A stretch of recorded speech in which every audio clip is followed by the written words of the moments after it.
कुंडलिनी शक्ति के side effect. Kundalini शक्ति के जागृत होने के बाद में आपको परेशानियों का सामना करना पड़ रहा है। कुंडलिनी शक्ति मूलाधार चक्र से जागृत हो गई है। अब आपको ऐसा लगता है कि हम कुंडलिनी शक्ति को हम वापस से वहीं पहुंचा दें।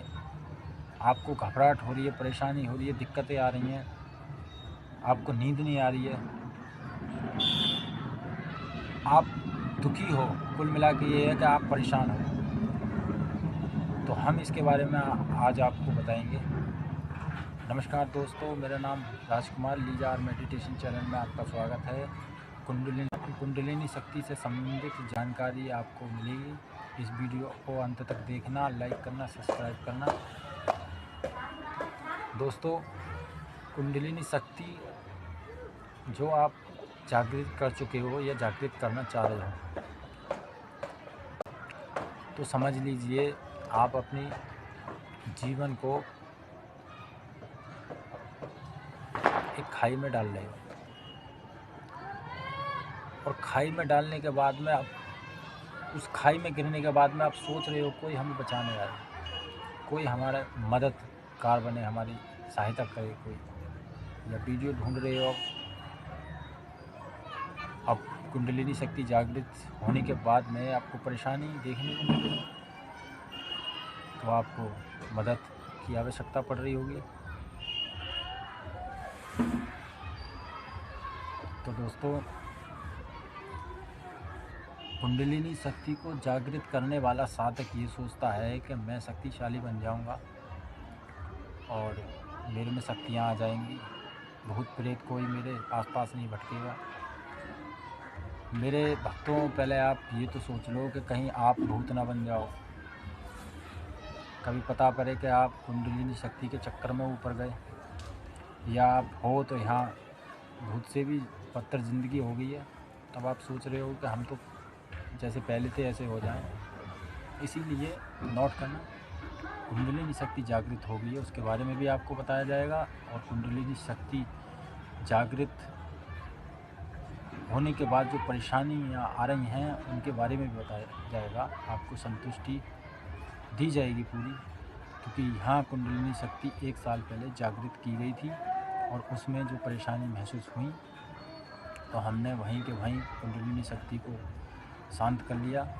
और उसके बाद आज मैं आपके सामने वीडियो बना रहा हूँ और यहाँ बैठा हूँ। मात्र भक्तों 5 मिनट में मैं अपनी कुंडलिनी शक्ति को चढ़ा सकता हूँ ऊपर। अब भी मैं कह रहा हूँ कि कुंडलिनी शक्ति मेरी जहाँ पर विराजमान है, वहाँ से मैं 5 मिनट में यहाँ तक नहीं पहुँचा सका, तो मैं अपने वहाँ से उठा सकता हूँ, वो कहीं भी पहुँच सकती है। लेकिन मुझे जो परेशानी देखने को मिली, मात्र कुंडलिनी शक्ति जब मूलाधार चक्र से जगने के बाद में, जब मेरी रीढ़ की हड्डी जो होती है उस पर जब उसने आगे को बढ़ने की कोशिश करी, उसके बाद जो मुझे साइड इफ़ेक्ट मिला, जो परेशानी देखने को मिली, मैं ही समझ सकता हूँ।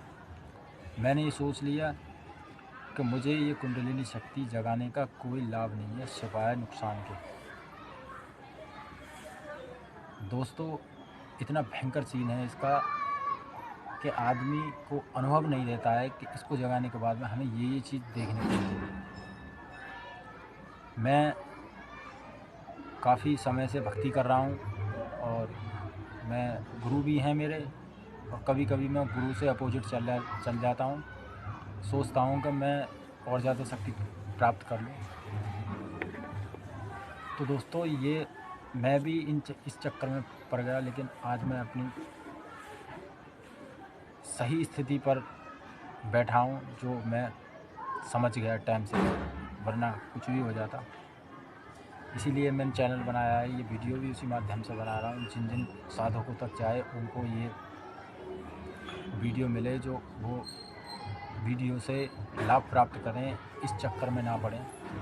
दोस्तों, मैंने आपको एक चीज़ बताता हूँ, मेरे अनुभव क्या थे। पहले मेरे अनुभव को सुन लीजिए। जब मैंने कुंडलिनी शक्ति को जागृत किया, और जो भी मैं आप मंत्र करता कुंडलिनी शक्ति को जागृत करने के बारे में, बहुत से साधक ऐसे हैं काफ़ी सालों से लगे हुए हैं, लेकिन उनकी कुंडलिनी शक्ति उठती नहीं है वहाँ से। बतेरा ध्यान साधना करते हैं और मेहनत करते हैं, सोचते हैं कि कुंडलिनी शक्ति जागृत नहीं हो रही। हालांकि मालिक की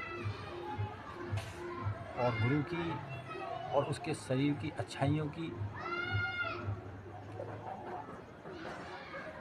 कंडीशन सही है जो जागृत हो गई है।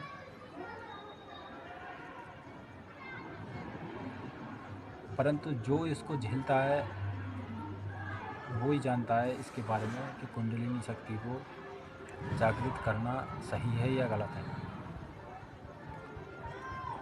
दोस्तों, मैं अपने अनुभव बताऊंगा। जब मैं कुंडलिनी शक्ति को जागृत करने की ठान ली और मैंने जागृत भी करी, लेकिन मैंने आगे को नहीं बढ़ा क्योंकि मुझे खतरनाक, यूँ कहते हैं ना कि आधा अधूरा ज्ञान खतरनाक साबित होता है। ये बात हकीकत है। कुंडलिनी शक्ति को जागृत करने के लिए सोच रहे हो, समझ लो कि जो कुंडलिनी शक्ति जो एक इतना पावरफुल हथियार है वो भी ख़त्म कर सकता है, घायल कर सकता है, आपको कैसी भी दर्दनाक परेशानी दे सकता है। मान लीजिए आप किसी पौधे को उखाड़ोगे, उस पौधे की साथ मिट्टी भी आएगी उसकी जड़ में, और उसकी जड़ भी टूटेंगी, और आप उस पौधे को कहीं लगाओगे तो उसकी पक्की गारंटी नहीं है वो वहाँ पौधा कामयाब हो, विकसित हो, बड़ा हो। क्या पता सूख जाए, क्या पता उस पौधे में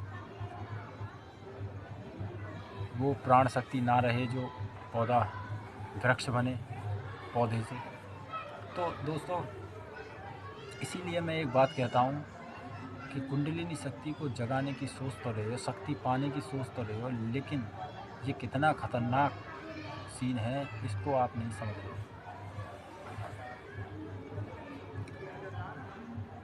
भाइयों और साधकों, कुंडलिनी शक्ति जब जागती है तो मनुष्य पागल भी हो सकता है।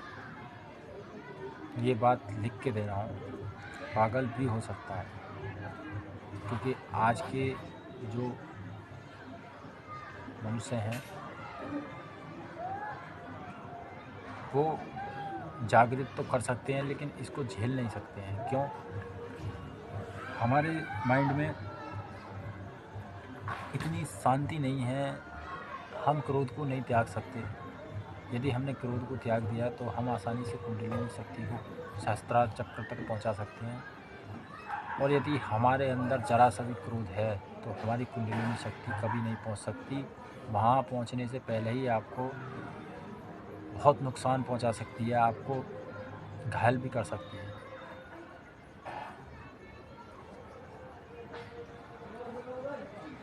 जब मैंने ये सीन देखा तो मैं इतना घबरा गया, इतना परेशान हो गया। आज 1 साल से मैं परेशान हूँ कुंडलिनी शक्ति जागृत होने के बाद, ये मुझे ही पता है। तो दोस्तों, इस वीडियो का ज्ञान यहीं तक देता हूँ। अगर आगे कुछ पाना है, जानकारी लेनी है तो कमेंट करना।